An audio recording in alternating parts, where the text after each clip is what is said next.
ಕುಳಿತು ಮಾಡುವಂಥ ಆಸನಗಳಲ್ಲಿ ಮಂಡೂಕಾಸನ. ಮಂಡೂಕಾಸನ, ಮಂಡೂಕ ಅಂದರೆ ಕಪ್ಪೆ, ಕಪ್ಪೆ ಆಸನ ಅಂತ ಹೇಳ್ಬೋದು. ಇಲ್ಲಿ ದಂಡಾಸನದಲ್ಲಿ ಕುಂತ್ಕೊಳ್ಳಿ, ವಜ್ರಾಸನದಲ್ಲಿ ಮಣ್ಣಿ, ವಜ್ರಾಸನದಲ್ಲಿ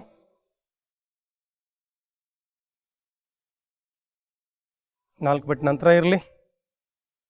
ಮಂಡೂಕಾಸನದ ಸ್ಥಿತಿ 1. ಮಂಡೂಕಾಸನದ ಮೊದಲನೇ ಸ್ಥಿತಿ ಇದು. ಈಗ ನೋಡಿ, ನಿಮ್ಮ 2 ಕೈನ ಹೆಬ್ಬೆರಳುಗಳನ್ನು ನಿಮ್ಮ ಈ ರೀತಿಯಾಗಿ ಮುಟ್ಟಿಗೆ ಮಾಡಿ, ಹೆಬ್ಬೆರಳಿನ ಒಳಗೆ ಹಾಕಿ ಬೆರಳುಗಳನ್ನು ಮೇಲಕ್ಕೆ ತಂದು ಇವುಗಳನ್ನು ಮುಟ್ಟಿಗೆ ಮಾಡಿ. ನಿಮ್ಮ 2 ಕೈಗಳನ್ನು ಏನು ಮಾಡಬೇಕು, ಮುಟ್ಟಿಗೆಯನ್ನು ಹೊಕ್ಕಳಿನ 2 ಮಗ್ಲಕ್ಕೆ ಇಡಬೇಕು. 2 ಮುಟ್ಟಿಗೆಗಳನ್ನ ಜೋಡಿಸಿರಬೇಕು.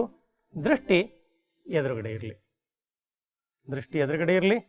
ಸಹಜವಾಗಿ ಯಾವಾಗಲೂ ಆಸನಗಳನ್ನ ಮಾಡಬೇಕಾದ್ರೆ ಮುಂದಕ್ಕೆ ಬಾಗುವಾಗ ಉಸಿರನ್ನು ಹೊರಗಡೆ ಹಾಕಬೇಕು, ಹಿಂದಕ್ಕೆ ಬಾಗುವಾಗ ಉಸಿರನ್ನು ತೆಗೆದುಕೊಳ್ಳಬೇಕು.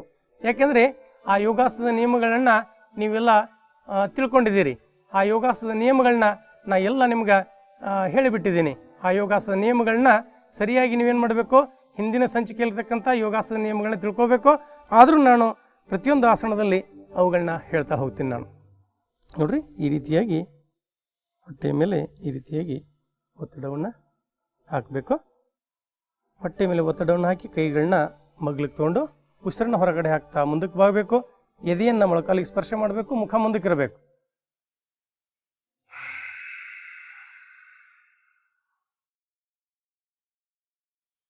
ಮುಂದೆ ನೋಡಬೇಕು. ಹೊಟ್ಟೆ ಮೇಲೆ ಪ್ರೆಷರ್ ಬೀಳ್ತದೆ. ಈಗ ಶೀಟ್ ಮೇಲೆ ಕೆತ್ತಂಗಿಲ್ಲ, ಅಲ್ಲೇ ಇರಬೇಕು. ಉಸಿರು ತುಂಬ್ತಾ ಹಿಂದಕ್ಕೆ ಬರಬೇಕು, ಮತ್ತೆ ಉಸಿರು ಬಿಡ್ತಾ ಮುಂದಕ್ಕೆ.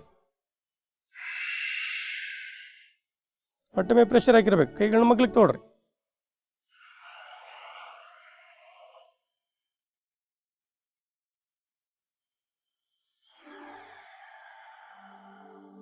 ಆದರೆ ಅತಿಯಾದ ಸೊಂಟು ನೋವಿದ್ದವರು ಮುಂದಕ್ಕೆ ಬಾಗಬಾರ್ದು.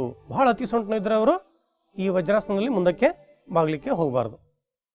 ಅದೇ ಈ ಮಂಡೂಕಾಸನ ಮಾಡುವಾಗ ವಜ್ರಾಸನದಲ್ಲಿ ಕುಂತ್ಕೊಂಡು ಮುಂದಕ್ಕೆ ಬಾಗ್ಲಿಕ್ಕೆ ಹೋಗಬಾರ್ದು ಯಾರಿಗೆ ಅತಿಯಾದ ಸೊಂಟು ನೋವಿದ್ದವರು. ಮಂಡೂಕಾಸನದ 2ನೆಯ ಸ್ಥಿತಿ. ಈಗ ಎಡಗೈ ಮೇಲೆ ಬಲಗೈ ಇರಲಿ, ಎಡಗೈ ಮೇಲೆ ಬಲಗೈ. ಹೊಟ್ಟೆ ಮೇಲೆ ಪ್ರೆಷರ್ ಹಾಕಬೇಕು, ಕೈಗಳನ್ನ ಮಗ್ಲಿಕ್ಕೆ ತರಬೇಕು, ಉಸಿರನ್ನ ಹೊರಗಡೆ ಹಾಕ್ತಾ ಮುಂದಕ್ಕೆ ಬಾಗಬೇಕು. ಈಗ ಎಡಗೈ ಮೇಲೆ ಬಲಗೈ ಇಡಿ. ಇದಕ್ಕೇನಂತಾರಪ್ಪ ಅಂದರೆ ಮಂಡೂಕಾಸನದ 2ನೇ ಸ್ಥಿತಿ. ಉಸಿರನ್ನ ಹೊರಗಡೆ ಹಾಕ್ತಾ ಮುಂದಕ್ಕೆ ಬಾಗಬೇಕು, ಉಸಿರು ತುಂಬ್ತಾ ಮೇಲೆ ಕೇಳಬೇಕು.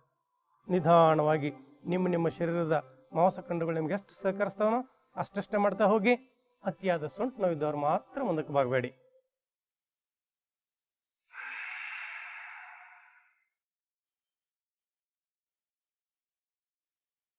ಮುಂದೆ ನೋಡಬೇಕು.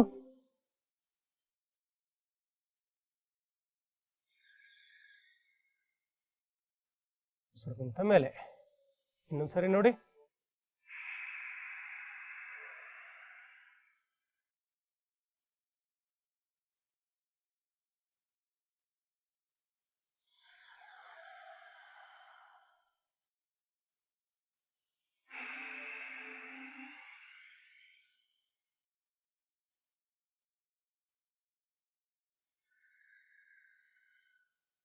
ಈ ರೀತಿಯಾಗಿ ಕನಿಷ್ಠ 5 ಬಾರಿ ಮಾಡ್ತಾ 10 ಬಾರಿ 20 ಬಾರಿನೂ ಮಾಡಬಹುದು. ವಿಶೇಷವಾಗಿ ಸಕ್ಕರೆ ಕಾಯಿಲೆಯಿಂದ ಬಳಲುವವರು ಅವರು ಸ್ವಲ್ಪ ಈ ಮಂಡೂಕಾಸನ ಸ್ಥಿತಿ 1 ಮತ್ತು ಮಂಡೂಕಾಸನ ಸ್ಥಿತಿ 2 ಸ್ವಲ್ಪ ಹೆಚ್ಚಿಗೆ ಮಾಡಬೇಕು. ವಿವರವಾಗಿ ಈ ಮಂಡೂಕಾಸನದ ಲಾಭಗಳೇನು ನೋಡೋಣ ಬಂಧುಗಳೇ. ಇದು ಮೇದೋಜೀರಕ ಗ್ರಂಥಿಯನ್ನ ಸಕ್ರಿಯಗೊಳಿಸುತ್ತದೆ. ಇದರಿಂದ ಇನ್ಸುಲಿನ್ ಅಧಿಕ ಪ್ರಮಾಣದಲ್ಲಿ ಉತ್ಪತ್ತಿಯಾಗಿ ಮಧುಮೇಹ ನಿವಾರಣೆಯಾಗಲಿಕ್ಕೆ ಸಹಕಾರಿಯಾಗ್ತದೆ. ಉದರ ರೋಗಗಳಲ್ಲಿ ಏನಪ್ಪಾ ಅಂತಂದ್ರೆ ಇದು ಬಹಳ ಉಪಯೋಗಿ. ಹೃದಯಕ್ಕೆ ಲಾಭಕಾರಿ, ಶ್ವಾಸಕೋಶ ಸಬಲ ಆಗ್ತದೆ. ಯಾವುದಿದು? ಮಂಡೂಕಾಸನ. ಮಂಡೂಕಾಸನ ಸ್ಥಿತಿ 1 ಮತ್ತು 2.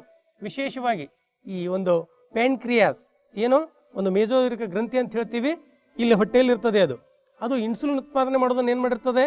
ಬಂದ್ ಮಾಡಿರ್ತದೆ ಅಥವಾ ಕಮ್ಮಿ ಆಗಿರ್ತದೆ. ಹಿಂಗಾಗಿ ಸಕ್ಕರೆ ಕಾಯಿಲೆ ಬಂದ್ಬಿಡ್ತದೆ. ಅದಕ್ಕಾಗಿ ಅಲ್ಲಿರ್ತಕ್ಕಂಥ ಆ ಪ್ಯಾನ್ಕ್ರಿಯಾಸ್ ಬೀಟಾ ಸೆಲ್ಸ್ ಏನಾಗ್ತಾವ? ಆಕ್ಟಿವ್ ಆಗ್ತಾವ. ಪ್ಯಾನ್ಕ್ರಿಯಾಸ್ ಬೀಟಾ ಸೆಲ್ಸ್ ಆಕ್ಟಿವ್ ಆದವು ಅಂದ್ರೆ ಮತ್ತೆ ಇನ್ಸುಲಿನ್ ಉತ್ಪಾದನೆ ಆಗ್ತದೆ.